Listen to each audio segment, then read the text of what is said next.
All right, ladies and gentlemen, Dave Neal here, stand up comic host of Bachelor Nation News. We have an update to the ongoing saga in the Bachelor Clayton trial that never ends. The podcast studio, smeared online for having bad audio, has, of course, replied. And now we are joined once again by the wonderful Layla, founder of PS Creative Studios. How you doing? I'm all right. How about you? I'm good. I just saw that you tweeted a response to Laura Owen's attorney. I wanted to share what he said first. Sure.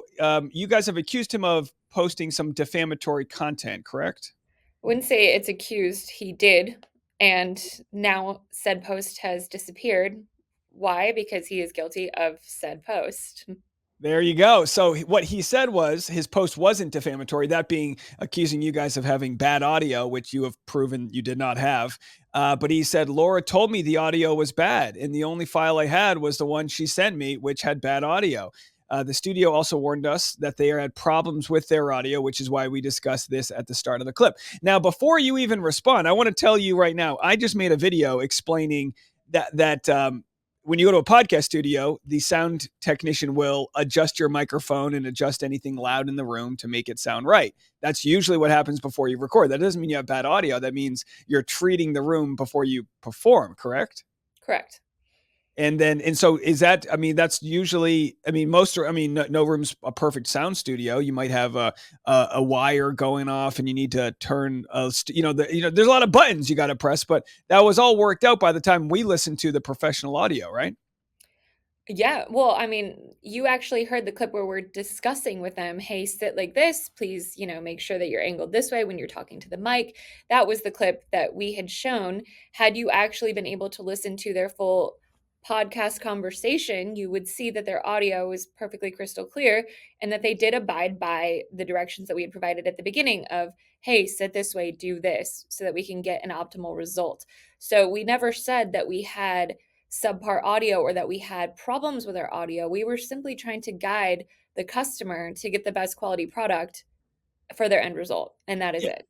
Yeah, and you'll watch any episode of Joe Rogan, he'll constantly tell his guest, "Hey, put the mic closer." If you don't have cans on, or if you're not listening or aware of how these things work, which she should be. She's considered herself a professional. And we Uh, don't use headphones in our studio because we think people look like Mickey Mouse. So that was just a aesthetic decision that I made 4 years ago that we would not do headphones. So because of that, we make sure to guide our clients as best as possible to make sure that we know that they don't have that feedback loop. We want them to get a great quality product, especially if they're not paying for the editing and post production. Now, you and I have one thing in common. We have both demanded apologies from him. I, of course, because he threatened to make my wife homeless while she was 8 months pregnant, and you because of this defamation. He says in response, as soon as the studio issues an apology, that's when he would apologize. He says, after all, they are the ones who started this mess. Laura and I said nothing about them until the studio started attacking Laura. The studio's conduct has been absolutely shocking and disgraceful, but that's just how JFC works. Now, you responded, or someone from your team responded moments ago. We had no audio issues. We were helping position you for the best audio with your microphones. Both mic audio files were provided to Laura, yet she chose to share the camera audio. Please apologize, drop the attorney general, pay for the studio time you both used, and we can all move on. All right, what are your thoughts after that? I said this all needs to be resolved by today. Otherwise, our lawyer, we've been chatting all weekend. We're ready to go with all the different routes that we have at our disposal, if you will. And nobody wants to get into a legal battle. Like that's the thing, right? I know that they really enjoy, he enjoys working for free apparently and going after absolutely anybody he can go after, but that's not something that's high on our to-do list. But at this point, yes, you need to admit that you have caused reputational harm by what you have posted on Twitter. Just take accountability for that. Take accountability for the fact that your client lied to you and only shared a half truth, which was the camera files, not the actual audio files. He was in the studio. He saw that there were professional mics in front of him. Just use a little bit of deductive reasoning on that one. And no, we also never attacked her or him. We simply stated at the beginning of this whole thing, we don't want to be involved on either side of this. However, This continues to escalate. And when she filed the Better Business Bureau complaint and the Arizona Attorney General complaint, that was them attacking us. And as a business owner, I have no other choice but to stand up as we're getting bullied. I mean, that's really all this has come down to, is you are bullying us. And a lot of other people apparently have sat through this silently, but I will not be complicit. Yeah, you're like we talked about this off air, I think yesterday, but I was mentioning how like early on, before we kind of knew what her blueprint was and the playbook, you would get I would get an ultrasound from her. I would get what you call it a half truth, but they're full lies because they're just like it's manipulated evidence and it's fraudulent medical records and things like that. In this case, a half truth, which is bad audio from the camera, is a full lie. Your Mhm. channel lives and dies by or your company lives and dies by providing a good service. So anyone can Google now and would see that for 20,000 views he received, he got from his Twitter post, he left it up for a week and then claims he didn't realize, and then he throws his own client under the bus and says, "Well, she sent it to me. I had no idea." Well, here's the other part. We've already been speaking with legal in terms of, are you able to take action if someone posts something defamatory about your business on Twitter? And yes, you absolutely can. Can you prove that there was a loss of revenue or reputational harm? Yes, we can, because in his same post on December 6th, there's a Twitter user who says, I was going to bring my money to this studio and be a client, but because of your claims about this being the only audio provided, I will no longer be using this business, affecting their sales. I will protest this business because of your words. Thank you. That right there is all the proof I need to show, yes, you caused reputational harm and damage to my livelihood and to my business. And that's something that I simply will not stand for. So I would love to be able to share my screen, because we now have our formal complaint that we will be sending to the Arizona bar regarding the harassment and defamation that's taken place from said individual. I'm gonna find a way to share your screen here. Actually, I don't. Maybe why don't you read it and send it to me in post, and I'll throw it up. Okay. Okay. Formal complaint against attorney X, Y, and Z to the State Bar of Arizona. Dear members of the State Bar of Arizona, I am submitting this formal complaint against said human, alleging professional misconduct that violates ethical standards required of attorneys under the Arizona Rules of Professional Conduct. Mr. Blank actions have harassed my business, PS Studios, and caused substantial reputational and financial harm. His conduct has been both unprofessional and malicious, warranting immediate review by the bar. Summary of the complaint.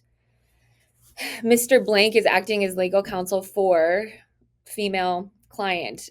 They have engaged in the following unacceptable behavior: harassment via email. Mr. Blank sent a threatening and harassing email to our business. This email includes baseless accusations and demands intended to intimidate and coerce us into capitulating his client's false claims. Correspondence can be viewed here.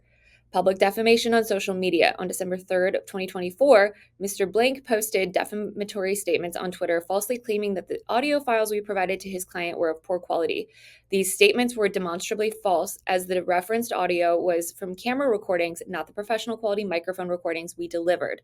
The defamatory post remained public for 6 days, accruing 21,000 views and over 30 comments, significantly amplifying the harm to our reputation. The post was finally removed on December 9th, but the damage to our business and credibility during this time was severe and far-reaching. Misrepresentation of events. Mr. Blank falsely accused PS Studios of attacking his client despite overwhelming evidence of the contrary. His client publicly posted photos of herself and her legal team inside our studio on social media, explicitly identifying our business. Any subsequent identification of PS Studios was a result of their own actions, not ours. Damage to our business and reputation. As a result of Mr. Blank's defamatory statements and harassment, our studio has suffered significant reputational harm. Prospective clients have questioned the quality of our services, and we have experienced financial loss due to the negative publicity generated from his baseless claims. Finally, violations of Arizona rules of professional conduct. Mr. X actions constitute clear violations of the Arizona rules of professional conduct, including but not limited to Rule 4.4a, respect for rights of third persons. Mr. Blank engaged in conduct that had no substantial purpose other than to harass and intimidate, causing unnecessary harm to my business and its employees. Rule 8.4c, misconduct. His public statements on Twitter misrepresented the quality of our services and were made with reckless disregard to the truth, amounting to dishonesty and conduct prejudicial to the administration of justice. Rule 8.4D, misconduct. By engaging in public defamation and persistent harassment, Mr. Blank has demonstrated conduct that is prejudicial to the administration of justice and damaging to the legal profession. Rule 3.1, meritorious claims and contentions. His baseless accusations lack merit and are designed to harass rather than resolve legitimate legal disputes. Requested action. I respectfully request that the Arizona Bar thoroughly investigate Mr. Blank's conduct and take appropriate disciplinary action. His actions have not only harmed our business, but have also eroded public trust in the legal profession. We are prepared to provide extensive documentation to support this complaint, including copies of the harassing emails sent by Mr. Blank, evidence of defamatory posts made on social media, including metrics showing 21,000 views and over 30 comments on the post that remained public for 6 days, audio files and evidence proving the quality of our work, proof of his client's public posts that contradict his claim of privacy violations. This harm to our business and reputation is measurable, immediate, and long lasting. We trust that the Arizona Bar will address this matter with the seriousness it deserves. End of story. Woo! There you go. Look, I mean, I hope they treat you with more respect than they treated me, because I could kind of sense that they didn't take my bar complaint seriously. It was dismissed. And but I also think that you have to look at this collectively. Like, maybe they dismissed mine, but then there's been like 7 more since mine towards him. And whether they dismiss it or not, it's good to have like a record that you did what you were supposed to do. Like, I'm telling you, this guy's operating in poor faith. I'm telling you what he's doing is wrong. And in the end, I think they're all there just to protect their fellow lawyers, but I hope I'm wrong. What else do you think may come of this? Rachel Mitchell could possibly throw this into their sort of crock pot of content And we that send our diary, if you will, of every single interaction and thing that has occurred. We sent that over to her yesterday afternoon. I'm not sure how long it takes to get a response back on that one, but it's filed. The next phase that we could go through would be we could claim damages against said lawyer, financial, and seek financial payment for those damages of reputational harm and financial loss. We could send a cease and desist. And I think that there was another option that my so lawyer had outlined, but I forget what it was. so he's unwilling to apologize, according to his most recent tweet, which means he's probably unwilling to reverse the chargeback. Best case scenario from the bank is that they side with you and you have to pay the processing fees. How much do you think that would be? So it's a $350 dispute, but how much of that do you think you would get back? I think typically the processing dings for chargebacks can range between $35 and $75. But at this point, it seems like it's more the principle, and also, just to not let someone get away with this. Well, exactly. You paid for something and we provided it, right? There's no disputing that. Any sane person who looks at this evidence can see that. It's about not being bullied and pushed into a corner. And we shouldn't be financially suffering because you're upset that we communicated with other human beings who don't condone of your bad behavior. Yeah, That's we just shared the game, but the playbook with you. We said, here's what's going to happen. And I mean, I hate to say that it happened, but it's like, boy, she's got a thing for powerful women, that's for sure. And she kind of hides behind her attorney. It's very weak. I would feel bad for her if she wasn't causing so much damage. I would really feel bad that someone is so wounded that this is the path that they take. But she seems to be a victim who will forever play a victim. But in this case, I think it's pretty clear you guys held up your end of the bargain and got sucked into her little victim vortex here. But here's the thing, like we had said before, this can all go away if you prove that you have dropped this chargeback and the money has come back to our account. You pay the fees of whatever we get dinged with on that. You drop the Arizona Attorney General complaint. You issue a public apology stating that the audio files were absolutely fine and we made a mistake. And then you never contact us again. If you can agree and do all of those things, this can all stop. We are not here to continue escalating to the moon and back. This is really just about the self-defense of my business, my team, and myself. Yeah, and you got to go hard. You have to go hard because a year from now you could be in her book, which mischaracterizes what you got. You know what I mean? Like, if you don't go hard, as has been proven by past guys like Mike Maricini, if you try to play nice guy, she'll use it against you in whichever sort of victim TED talk she wants to make. Now, she shared like a 7-second clip with her lawyer. I would love to see the paper trail of what like how did she get from a 2 hour or however long podcast to that 7-second clip? And is there metadata of you guys? You guys have the information that you sent her all the files, correct? Correct.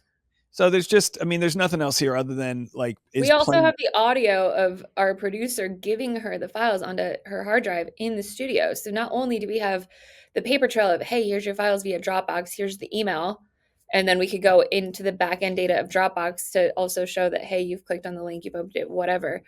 But we have the audio of her standing there waiting for the files to go from our device to her device before she walked out that day. And the reason that our producer did that was because of this. He did not, after listening to their interview, nobody wanted to end up being accused of something that they absolutely didn't do.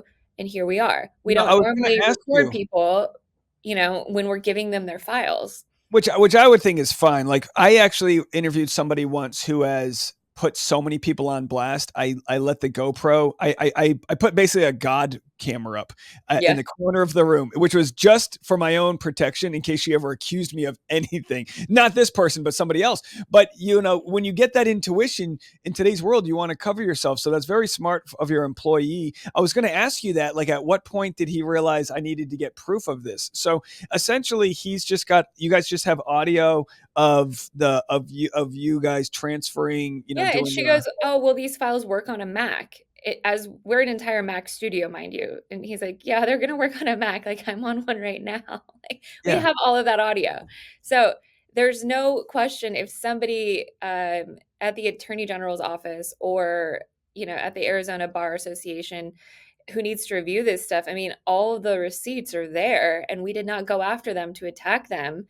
You started that. You filed a Better Business Bureau complaint against me, which are public. And you also then filed an Arizona Attorney General lawsuit. And then you filed a chargeback, which is defrauding my business financially. If anybody's bullying someone or attacking them, it's surely not us to them. Every interview that I've done up until this point, and including anything that I do in the future, is simply to protect myself, my business, my reputation, my team, and to make sure that the record is straight. Because if I sit there silently, everybody's just going to be sitting there wondering, and then there's no control of the narrative. No, I agree. What's funny is I think obviously she's run a podcast for years, but I've thought, man, could it be possible that she doesn't know how to edit? And the truth is, she sent myself and Reality Steve video of her. Let me set it up. There was video that she shared of her father rubbing her pregnant belly. As it turns out, it was her sister. It was her sister Sarah. So she fraudulently sent us video pretending to be her, but it was her sister. But the video she sent us, oddly enough, had the audio taken off. It was a silent video because it wasn't her, and I'm sure there was words being spoken and things like that. And we were able to identify it as her sister because the video wasn't cropped appropriately, and it was easy to identify moles and things like that because the audience is that dedicated, in sleuthing this all out. But if she's able to remove audio, she should know how to add audio and sync audio. This is like rule one podcasting stuff. She knew how to use Adobe Acrobat to fake HCG levels when she emailed me fraudulent medical documents. So I don't think ignorance is the answer here. Now, you could argue her lawyer was ignorant, but it's like, I mean, for how long? How many times is she going to have to lie to her lawyer's face? And he's going to be able to say, well, she told me this was the case. And also, which lawyer is just doing their client's dirty work for free on Twitter? Like, he's not a PR person. The whole thing. I mean, maybe you can't share these conversations, but has your lawyer's jaw dropped to the floor, like dealing with all of this? I'm going to say one thing, and he said this is very clean cut, and that's it. There you go. We like clean cut. We're big fans of clean cut over here. Well, again, if there's any other info you need to share, you can do it over here. You've got a link for a fundraiser for attorney's fees, which we'll promote in the comment section. And we appreciate that because unlike said female, we do believe in paying the people who represent us. And, we don't work for free. And I understand that he also has a family to feed. So we sincerely appreciate the community helping us out with that so that we can seek the justice that we deserve and that so many other people deserve. And that's kind of what's behind this now is she's terrorizing small businesses. Well, it needs to stop. Like it really, there's got to be a point at which this hits the wall. And we're praying that we will finally be that wall for her. We would love to see it. Well, thanks again. Come back anytime. Have a good day, okay? Thanks, Dave. Bye.